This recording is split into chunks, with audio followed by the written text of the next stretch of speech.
Keinen Bock auf Kieferorthopädie? Dann habe ich vielleicht eine Alternative für dich. In der Dentosophie geht es darum, Kauen, Schlucken und Atmen zu harmonisieren und dadurch das ganze System Mensch wieder in die Harmonie zu bringen.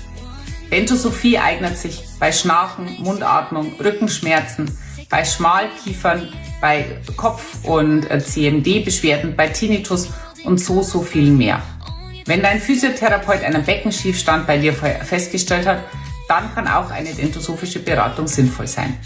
Aber Dentosophie ist keine Kieferorthopädie. Es ist ein myofunktionelles Training, welches den Raum schafft, die auf- und absteigenden Muskelketten sowie das gesamte System wieder in die Harmonie zu bringen. Wenn du mehr wissen willst, dann schreibe uns gerne eine E-Mail. Hast du schon Erfahrungen mit Dentosophie oder schnarchst?